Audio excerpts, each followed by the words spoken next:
O Ciro está vivendo uma realidade que, em terra de cego, quem tem um olho é rei. Imagina só o que é estar com o único discurso lúcido, economicamente falando, no meio de um monte de baboseira, porque a gente tem um Alckmin falando em globalismo no momento que a indústria nacional já está pela metade. Ou seja, com a indústria nacional toda destruída, o Alckmin está propondo abrir as portas para a indústria internacional. Ou seja, ele está propondo a aniquilação do emprego brasileiro. O Bolsonaro e o Daciolo estão propondo um liberalismo radical de não proteger o trabalhador em absolutamente nada e deixar o empresariado usar o trabalhador de escravo, mas sem ter mercado para vender, porque se você destrói o consumidor, não sei quem vai consumir. É mais ou menos assim, eu libero o trabalho escravo, mas e daí? O escravo não consome.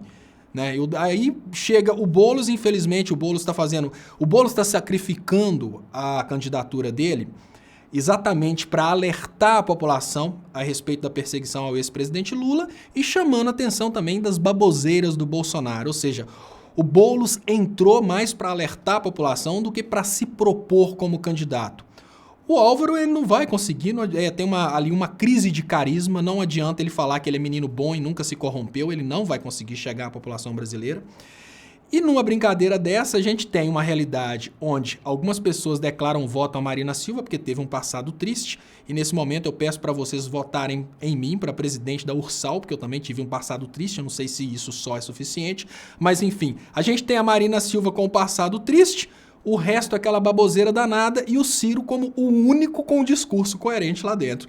E como existe esse ditado que em terra de cego quem tem um olho é rei, se o Haddad chega, o Haddad tem um discurso semelhante, um discurso progressista, então o Haddad vai disputar espaço de coerência com o Ciro. Então ele não está sendo muito democrático, mas a gente tem que admitir que ele está sendo muito estratégico. É mais ou menos assim, já que eu estou falando, já que eu estou entre um monte de retardados, obviamente respeitando o Boulos, que está fazendo um trabalho completamente diferente dos demais, mas já que eu estou no meio de um monte de retardado, eu sou o único lúcido, eu não quero que venha outro lúcido para concorrer comigo. Ele está sendo estratégico. Eu acho que muitas das atitudes do Ciro estão vindo do desejo desesperado dele de ser presidente. Então ele fala, eu preciso comunicar com essa população e mostrar para essa população que eu tenho condição de fazer o trabalho de recuperação do Brasil. Então eu acho que a vontade extrema dele está o traindo nesse sentido e ele realmente falar que não quer o Haddad no debate é uma coisa triste, que envergonha a gente, né, de certa forma.